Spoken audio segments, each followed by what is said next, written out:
Steve. All right, well, thank you. Let me see. I am very good. Well, it's great to see everybody, and good to be back up here in this group. And I think last time I was here, I was talking about coastal plain people and rocks, and now I'll talk about a little bit more local people and rocks. And you can see my title. I have a bad habit of writing these fabulous titles, and then I got to live up to the title. And I say 13 millennia of stone gathering in the greater Shoals area. I'll talk about stuff that is 13,000 years old, but I don't think I'll talk about all 13,000 years between then and now, because I've got to get out of here by 6 before the ice and snow starts coming down. But anyhow, this is kind of the result of a batch of, let me see if I can get, I'll get it and do like this.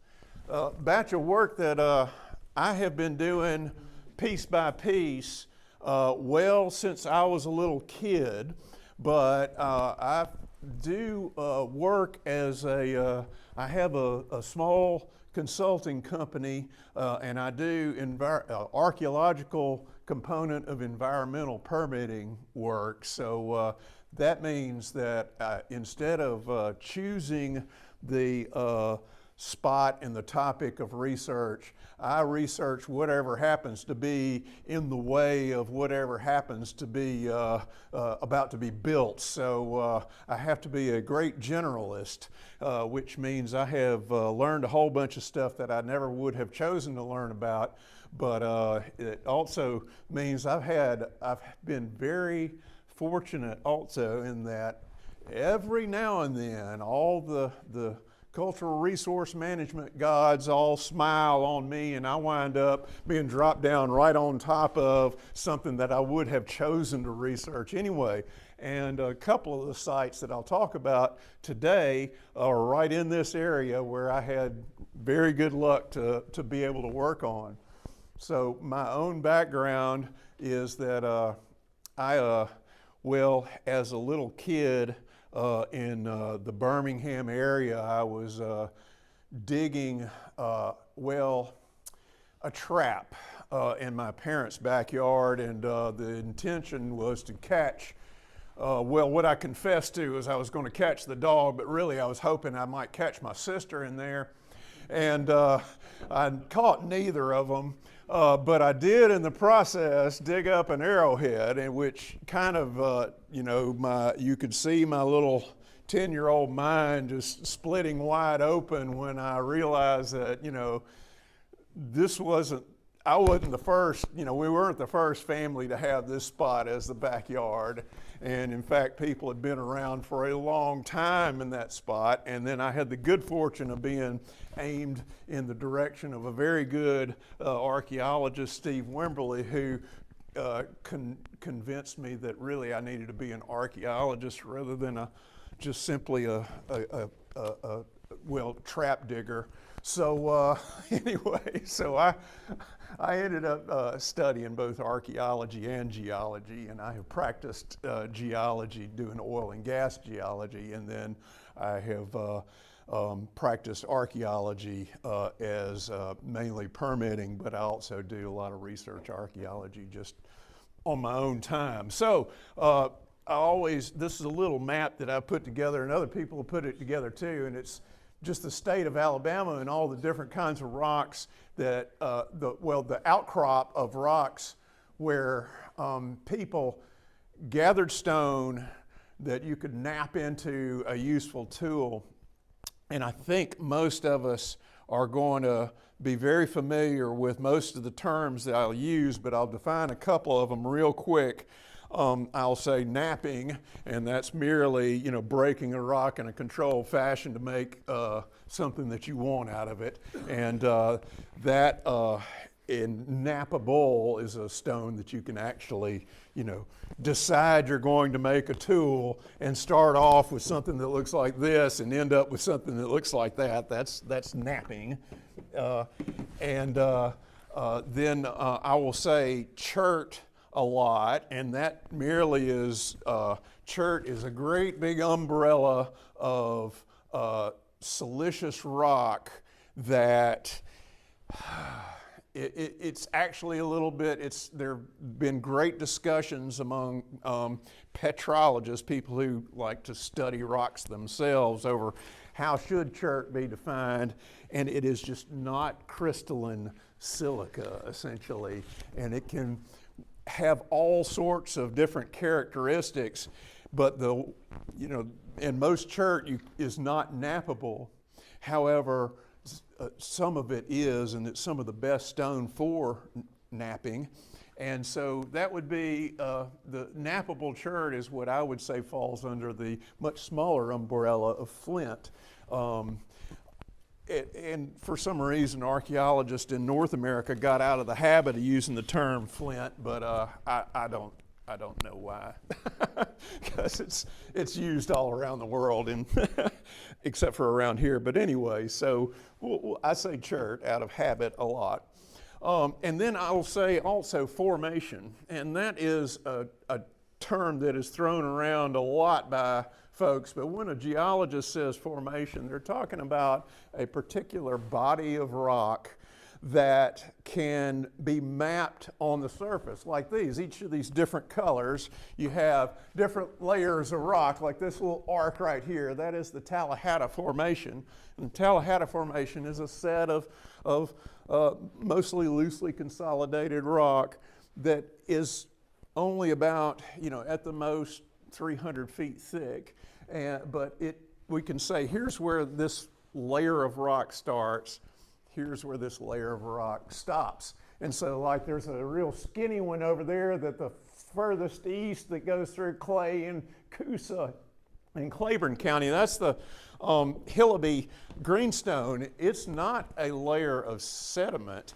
It is actually a volcanic intrusion into bedrock. And so it was a layer of very low silica liquid rock that solidified and has a lot of, and then got metamorphosed, so it got squished when the Appalachian Mountains were being built. And so it went through a couple of pretty dramatic changes, first chemically and then second structurally.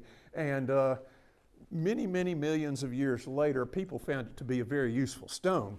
So, but you can go and look at outcrops of rock. An outcrop is simply where a layer of rock comes up to the surface, and we can see it. So that's another term, an outcrop. And we can see where the Hillaby Greenstone starts and where it stops, and then draw it on a map.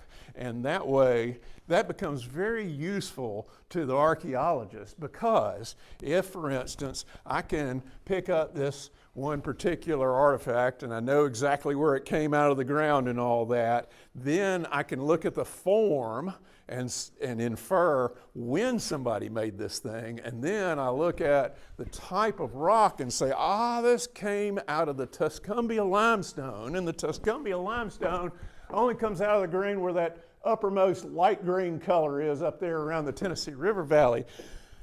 If I found it down here in Pike County, for instance, then I would know that somehow, some way, this rock at about almost 4,000 years ago traveled from somewhere where the Tuscumbia Formation comes out all the way down to Pike County. And so I can draw a line, a connection between the two. That sort of reasoning is kind of close to one of the basic tenets of archaeological reasoning. We have three things. We have artifact, space, time, and form.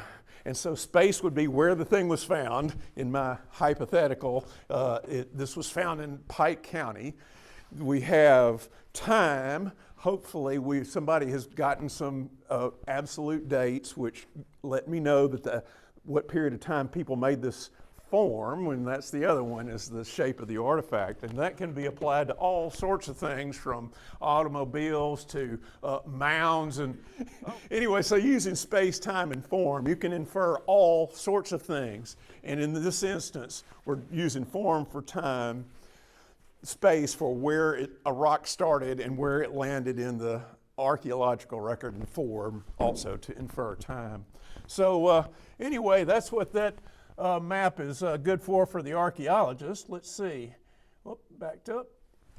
I'm going to zoom in a little bit closer, and so I've cut off the northwest corner of Alabama, and y'all, if you know your local shape of the river well enough, you can see roughly where we are. We're, and I think this thing claimed to be a pointer. Let's see. Oh, no, I don't want to do that.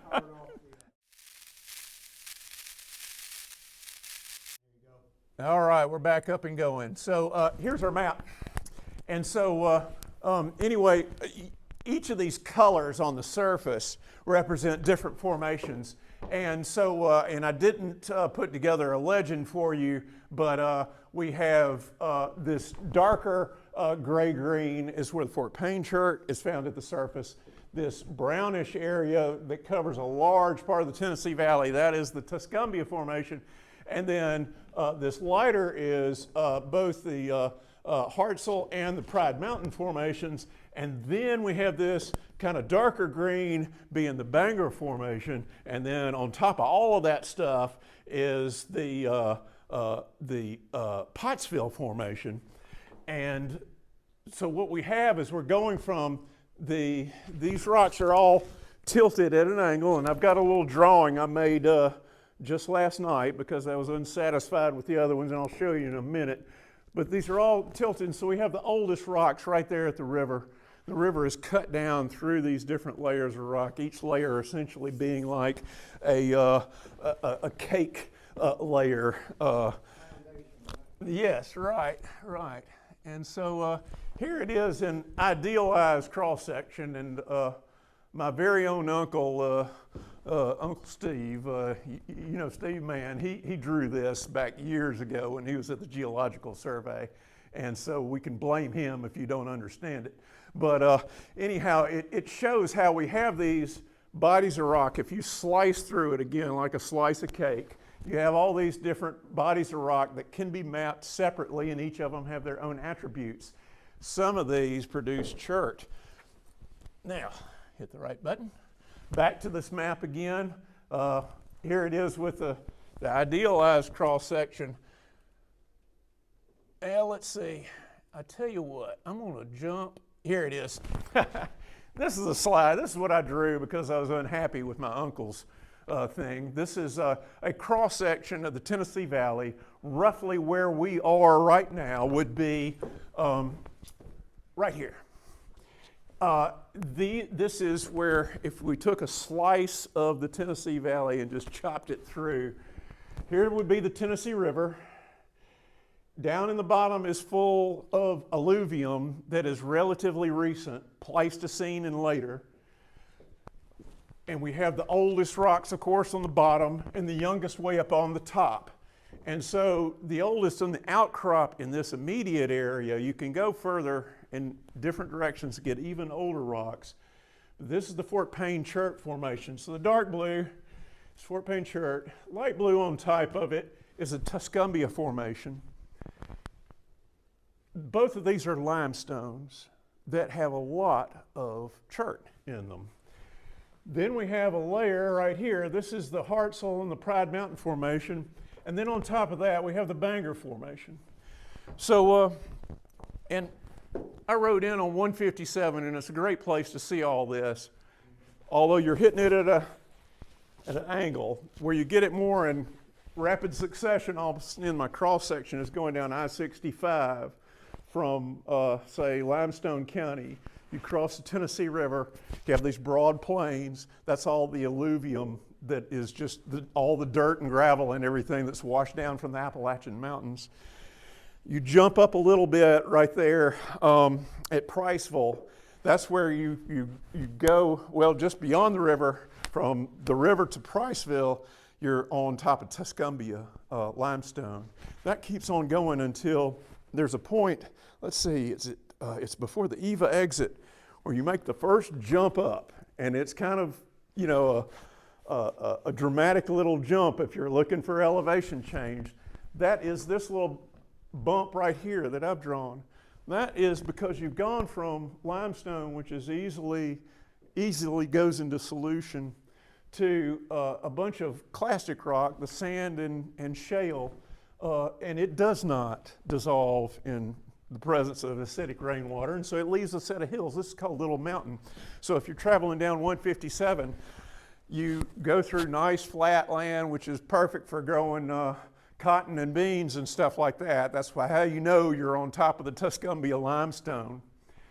And all of a sudden, you jump up real fast just after the turn to go to the old LaGrange College site. All of a sudden, and if you go to LaGrange College, it's up on a big hill, and you see all those scarps and all the rock overhangs that, you know, wind up with famous names like Stanfield Worley Shelter and LaGrange Shelter and a few others. That's all under Hartselle sandstone because it doesn't dissolve away as much. Right underneath it is the Pride Mountain Formation, which has a couple of layers of limestone. You have these wonderful overhangs that are, free houses for people who, you know, had free range of the land. So anyway, you end up over those hills and it flattens out again about the time of you're in Moulton, and all of a sudden again, it's a good place to grow cotton and beans again because it's nice flat ground. You see cedar trees outnumber loblolly pine trees. That's another way to know that you're on top of limestone.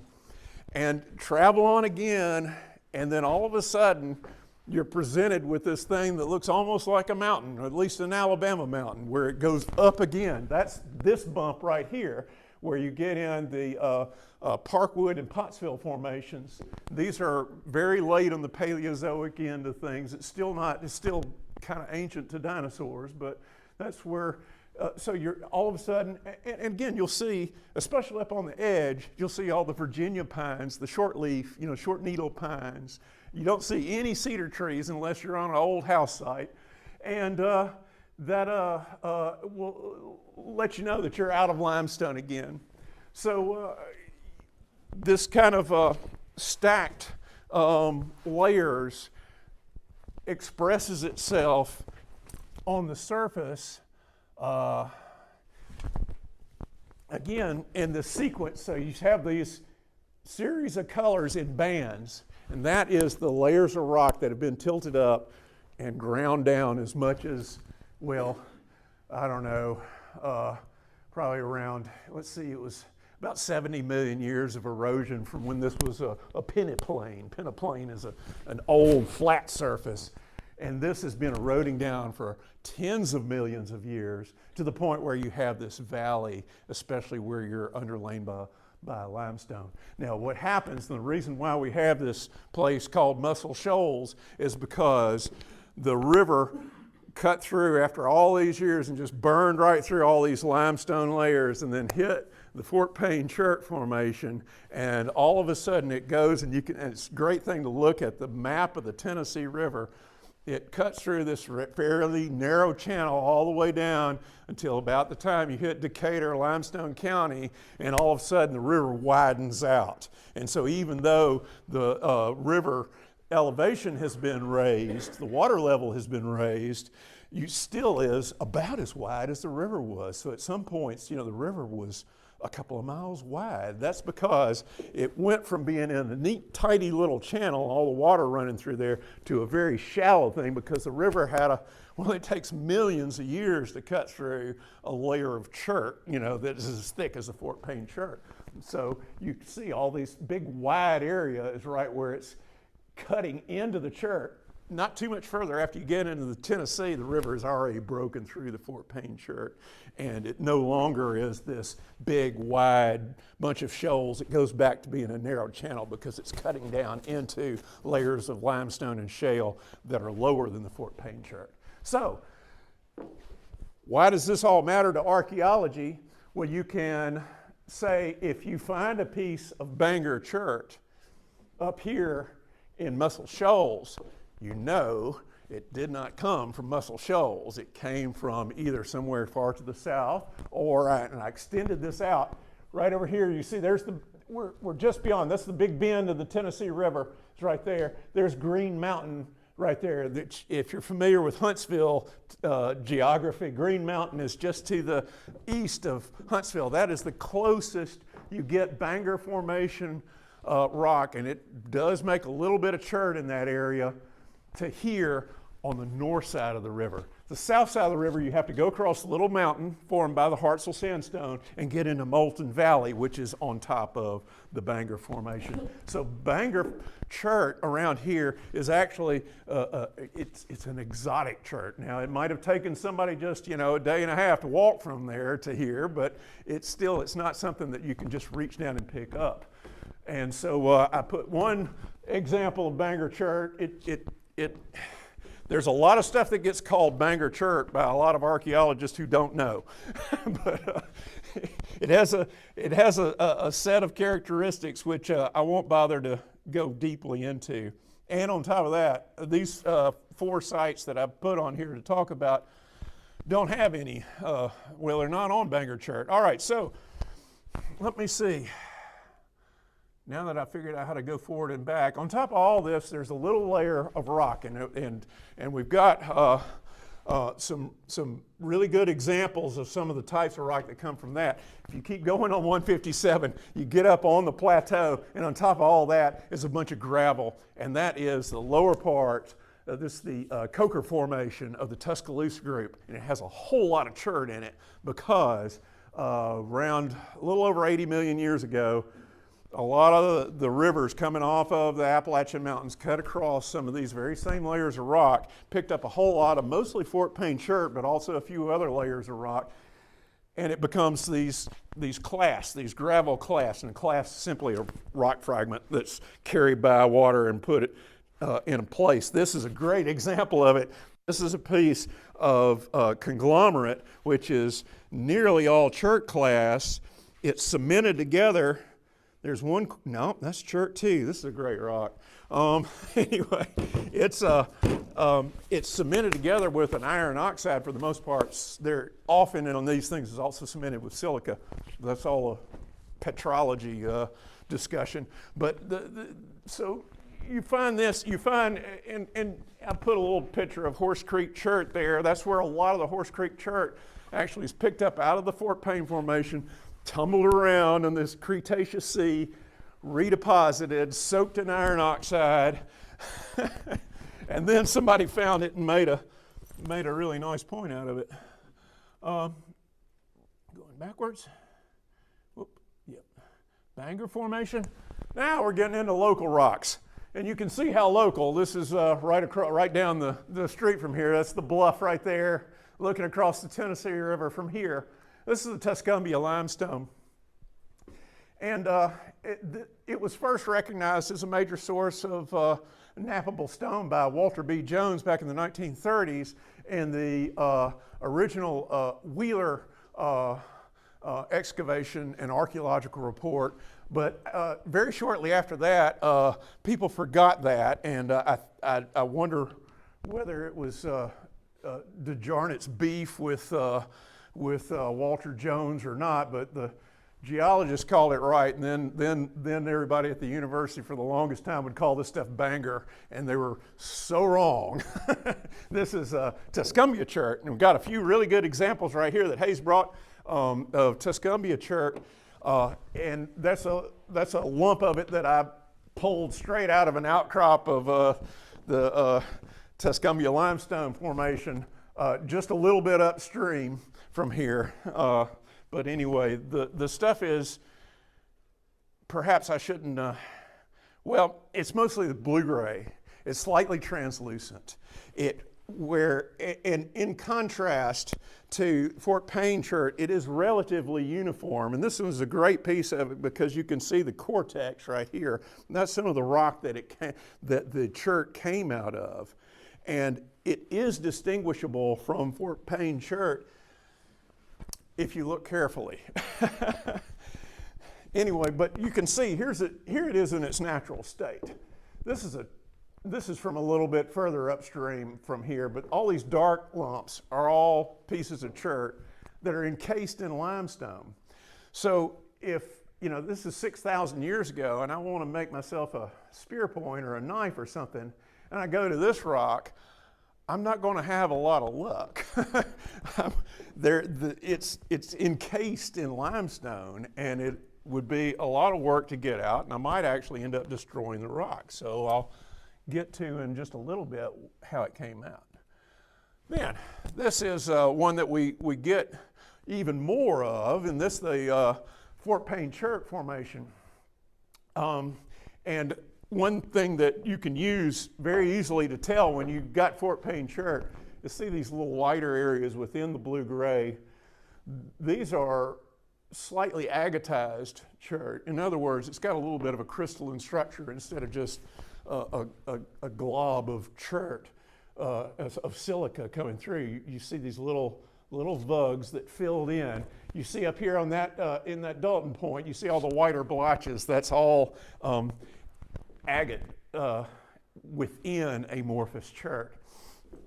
Sometimes you do get Fort Payne chert that does not have those blotches in it, and especially when you get a little bit further and right at the contact between the what we would call the Tuscumbia and the Fort Payne chert, a little bit further up in Tennessee, you get that Buffalo River chert, and that stuff is right there at the contact of the two formations, and you get neither the translucency of the Tuscumbia formation or the white blotches of the Fort Payne chert, but you get almost in between, and that's what the Buffalo River chert is. But anyway, it's still a very distinctive chert. And in fact, that one up there in the corner wasn't found around here. That was found in Monroe County. But as soon as the guy found it, showed it to me, I was like, oh, wow, it's a great piece of blue-gray Fort Payne chert that came from up around the Shoals area. Oh, yeah. And then on the left, this is a kind of neat thing. I'm so glad that I found these pictures. This is a rock bridge, and this is in Colbert County, right there about at the riverbank. And so I couldn't find the picture. I had this one guy working with me who was crazy enough to walk out across it, but anyway, I didn't do it. But you can see these are massive layers. See, that's about a couple of feet thick right there. And it makes this bridge that is sturdy enough to bear a person who's crazy enough to walk across it. There's that cross section again that we're talking about. And then I picked 4 sites, and I probably really am only going to talk about a couple of them a little bit more, and especially one of them because I didn't have any slides. But this is a thing that I drew up actually just this morning. I was a little unhappy with where my illustrations were going, and what this does is again, it's another cross section, and like the picture of the Tuscumbia Formation that has the chert nodules encased in hard limestone, you have these things. So if a person went up and say in a cave or a rock outcrop and wanted to knock some of that stuff off, they'd never get to it. They'd starve to death first. So the good thing about limestone is that eventually it goes away on its own. And so what you have often in these, especially in the Tuscumbia Formation, is where you have these massive beds of limestone, but within it are globs of chert, like this big lump that I keep flipping over. These kind of globs would be encased in the limestone, and almost impossible to dig out, especially if you're working with bone and stone tools. But the limestone over years dissolves, and groundwater and surface water will carry that clay that's left behind by the limestone, but leave these pieces of chert behind. And so what I was trying to get with this is that you can wind up with these slopes and then small ravines within the slopes, and within the ravines the chert will be concentrated. So when you look back at that big map that I had that shows, say, the surface of the Tuscumbia Formation, it doesn't mean I could land in any given spot where that is mapped and expect to find a useful piece of chert. You have to go some of these very specific surface features. So you may have where a little ravine on the side of the hill will concentrate the stuff. Also, you have these larger streams that have cut large, huge areas. Like the next creek down, Cypress Creek, has a big wide valley. It cuts through all of the Tuscumbia Formation and the top of the Fort Payne Church. And it has, over millions of years, meandered through and gathered up pieces of this church, become the gravel. And I know that there was a neat picture I took just a little bit ago over there at the park where you can see a little bit of the gravel deposit, and it's all chert because upstream, that's the rock that lasts as opposed to anything else, is those clumps of chert. So this is kind of getting the idea of where people would have actually looked to find this rock.